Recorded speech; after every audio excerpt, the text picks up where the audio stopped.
Dad's 65th birthday party was supposed to be a celebration, but I should have known better. Nothing in my family ever went the way it was supposed to, especially when my brother Marcus was involved. The dining room was decorated with balloons and streamers. The table was set with Mom's good china, and everyone was gathered around pretending we were a normal, happy family. But we weren't normal and we definitely weren't happy. "So, Dad," Marcus said, raising his wine glass with a theatrical flourish, "I have some exciting news to share on your special day." Everyone turned to look at him expectantly. Marcus had always been the golden child, the one who could do no wrong in our parents' eyes. At 35, he was a successful real estate developer with his own company, a beautiful wife named Jennifer, and 2 kids that my parents absolutely adored. I, on the other hand, was the family disappointment at 32. "Jennifer and I have been talking," Marcus continued, shooting a meaningful look at his wife, who smiled and nodded encouragingly. "We think it's time for some big changes around here." Dad leaned forward, interested. "What kind of changes, son?" "Well," Marcus said, pausing dramatically, "we've been looking at houses in the suburbs. You know, better schools for the kids, more space, a real family neighborhood." "That sounds wonderful," Mom said, beaming at her favorite child. "But what does that have to do with us?" Marcus grinned. "We want you and Dad to come live with us. We're thinking about buying a big house with an in-law suite, maybe something with a pool for the grandkids." The room erupted in excited chatter. My Aunt Carol started talking about how wonderful it would be for the family to be closer together. My Uncle Jim nodded approvingly about smart financial planning, and my cousin Beth immediately started asking about the pool. "But wait," Dad said, looking confused. "What about this house? We've lived here for 30 years. "That's the best part," Marcus said, his grin getting wider. "We sell this place and use the money toward the new house. The market's hot right now and this neighborhood is really up and coming. We could probably get $800,000, maybe more." I felt my stomach drop. This was the house I'd grown up in, the house where I'd had my first kiss on the front porch, where I'd graduated high school, where I'd spent countless hours helping Dad with repairs and renovations. More importantly, it was the house where I currently lived. After my divorce 2 years ago, I'd moved back in with my parents while I got back on my feet.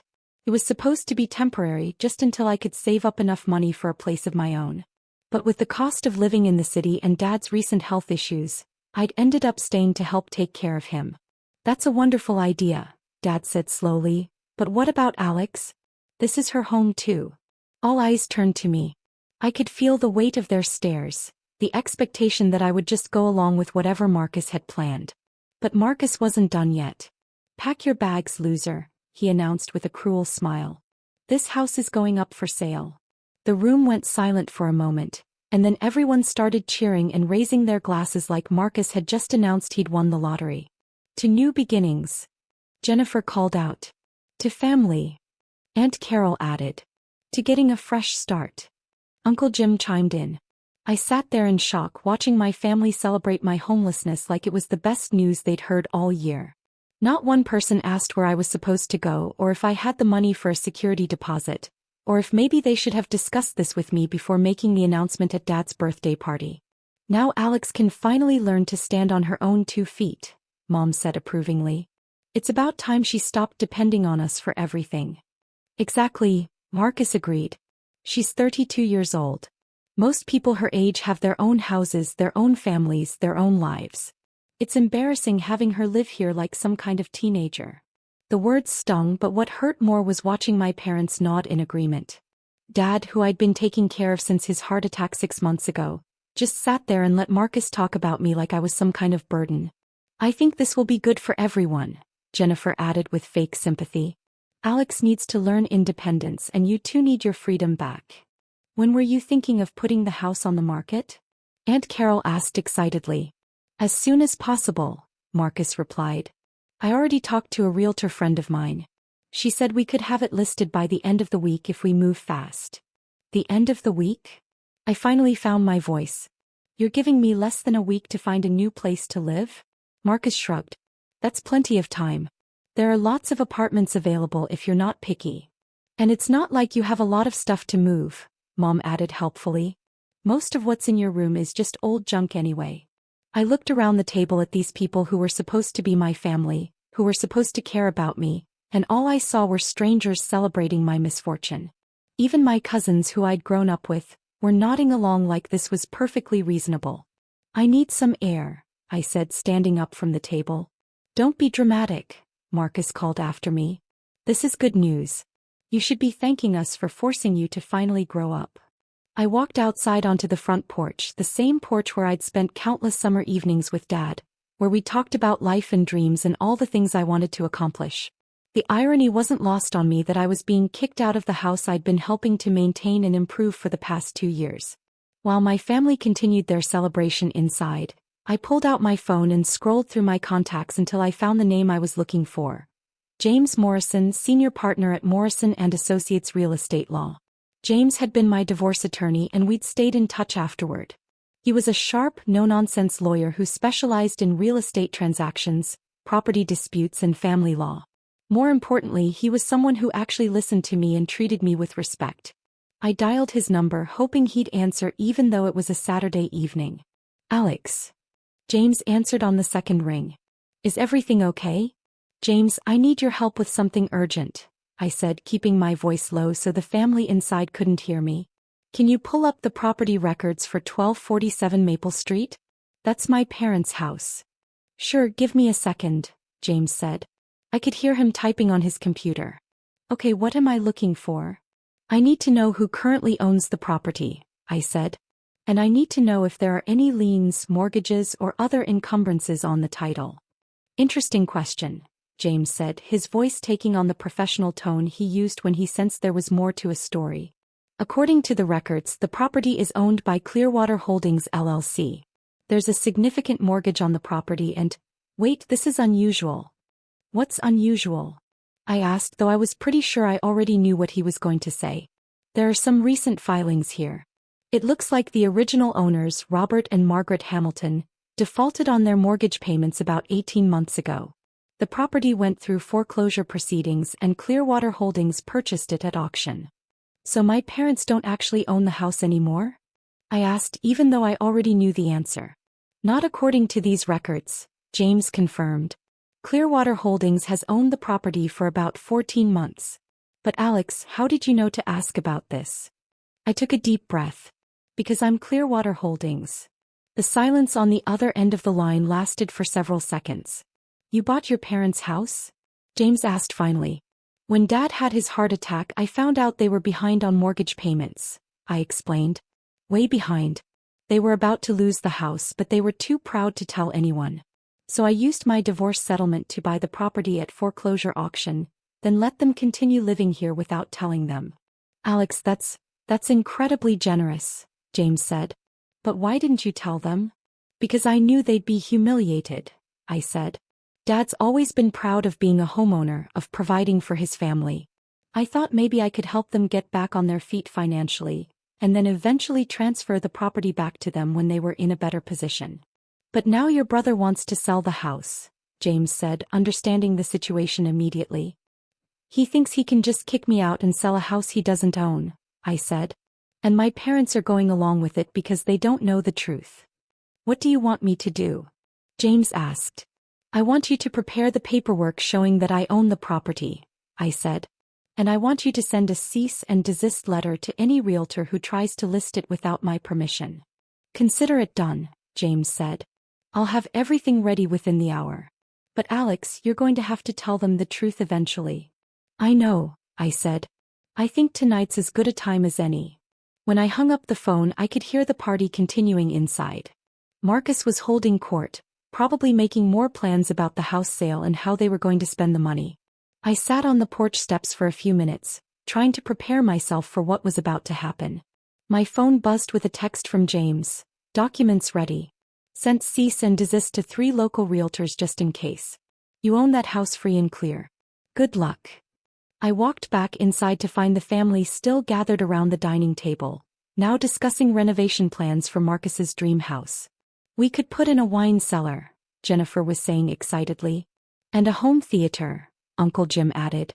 "Don't forget the pool house," Aunt Carol chimed in. Marcus looked up when I walked back in. "There she is. Did you get all your sulking out of your system?" "Actually," I said calmly, "I need to tell you all something important." If you're going to beg us to let you stay, save your breath, Marcus said dismissively. We've already made our decision. I'm not begging for anything, I said, pulling out my phone. I just got off the phone with my attorney. Mom rolled her eyes. Alex, you can't afford an attorney. Stop being dramatic. James Morrison from Morrison and Associates, I continued. He specializes in real estate law. Dad looked up with interest. Why were you talking to a real estate attorney? Because I wanted to make sure I understood the legal implications of what Marcus is proposing, I said. Specifically, I wanted to know what happens when someone tries to sell a house they don't own. Marcus laughed. What are you talking about? Mom and Dad own this house. No, I said quietly. They don't. The room went silent. Everyone was staring at me like I'd just announced I was an alien. That's ridiculous, Marcus said, but his voice had lost some of its confidence. Of course they own this house. They've lived here for 30 years. They lived here for 30 years, I corrected. But they haven't owned it for the past 14 months. Dad's face had gone pale. Alex, what are you talking about? I looked at my parents, these proud people who had struggled so hard to keep their financial problems secret. Dad, when you had your heart attack, I found out about the mortgage default. You were behind on payments for almost a year.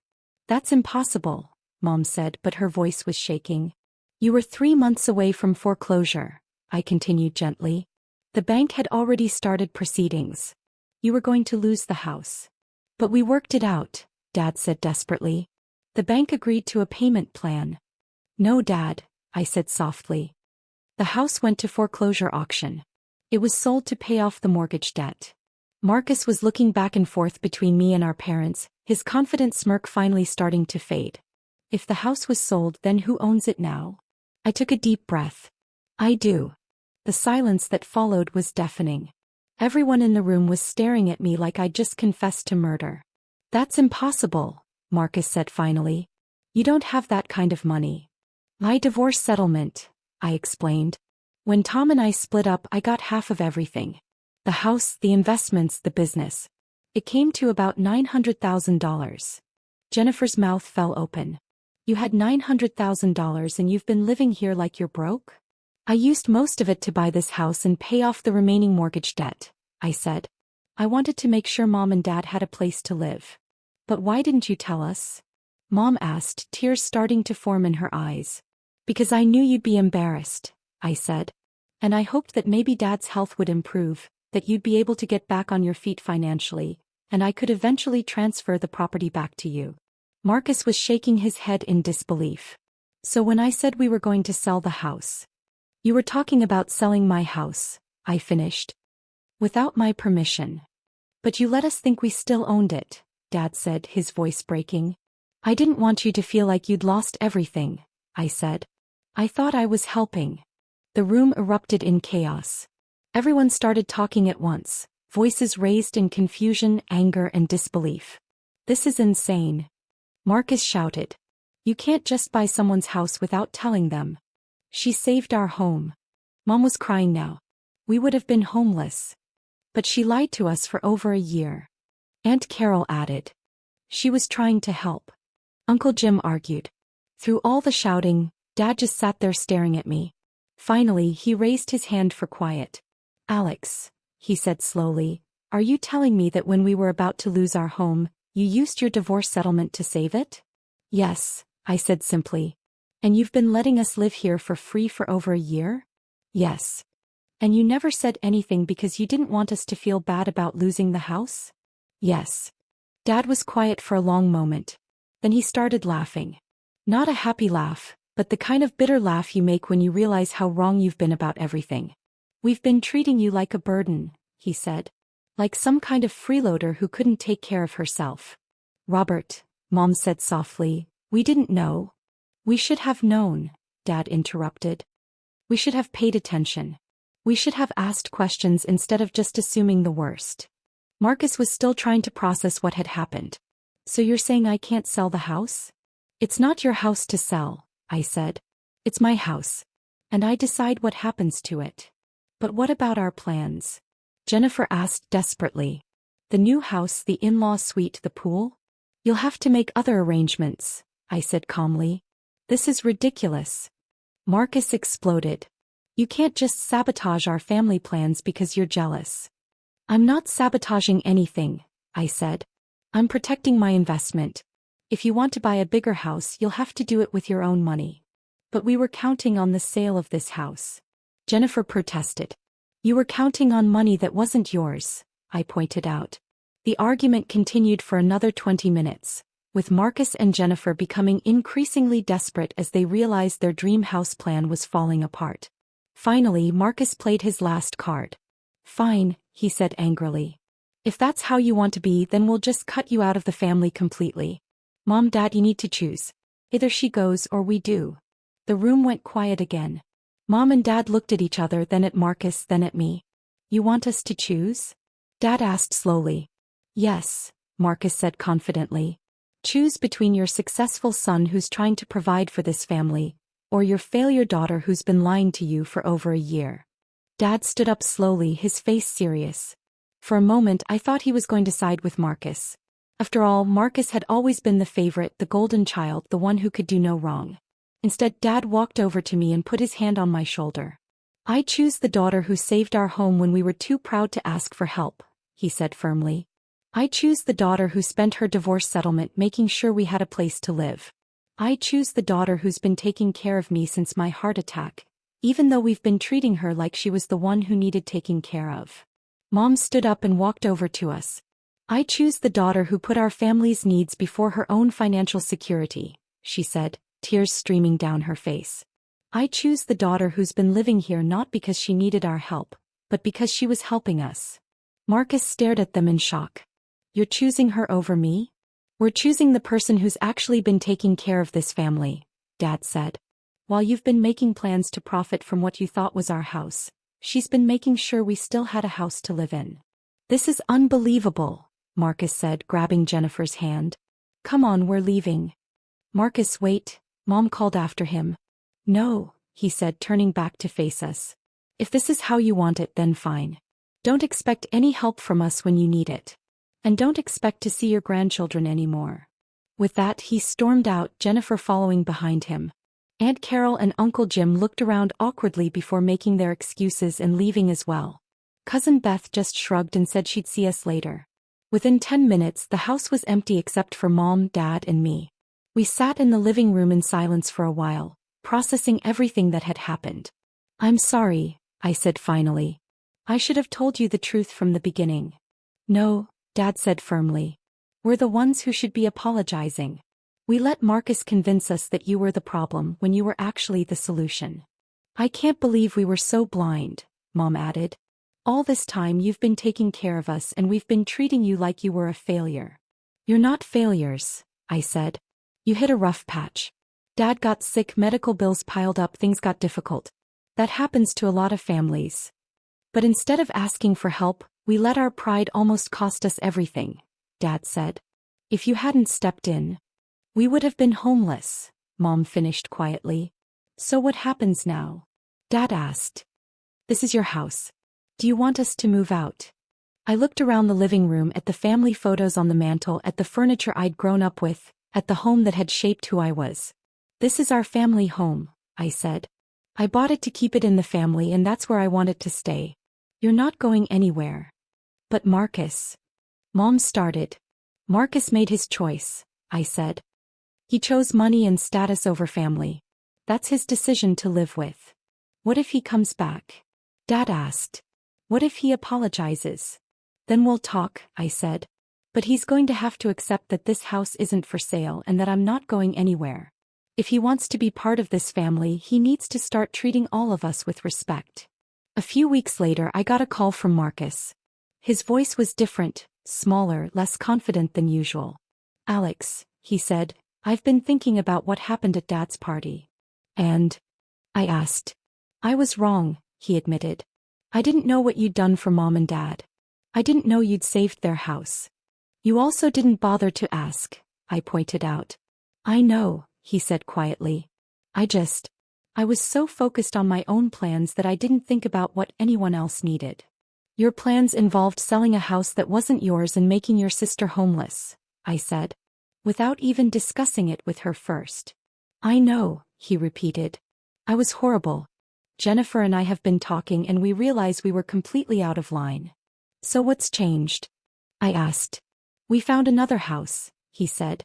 It's not as big as what we were planning, but it's nice. We can afford it without selling Mom and Dad's house. Your house, he corrected himself. That's good to hear. Alex, Marcus said, I was wondering if maybe we could try to fix this. I miss Mom and Dad. The kids miss their grandparents. And I miss having a sister. I thought about it for a moment. Marcus had been cruel and selfish, but he was still my brother. And family is complicated. We can try, I said finally. But there are going to be some ground rules. Whatever you want, he said quickly. First, you apologize to Mom and Dad. Not just for the house thing, but for the way you've been treating me. Done. Second, you stop treating me like I'm a failure or a burden. I'm a grown woman who makes her own decisions and takes care of herself. Absolutely. And third, you never, ever make plans involving other people's property without their permission again. Never, he promised. The family reconciliation wasn't immediate or easy. It took months of awkward dinners and careful conversations before things started to feel normal again. But eventually Marcus and Jennifer moved into their new house, complete with the pool the kids had wanted. Mom and Dad got to keep living in the home they'd built their life in. And I got to keep my family, complicated as they were. The best part was watching Dad's health improve once the stress of potentially losing his home was gone. He started working in the garden again, fixing things around the house and generally acting like himself for the first time since his heart attack. You know what the funny thing is? He said to me one evening as we sat on the front porch, the same porch where I'd made the phone call that changed everything. What's that?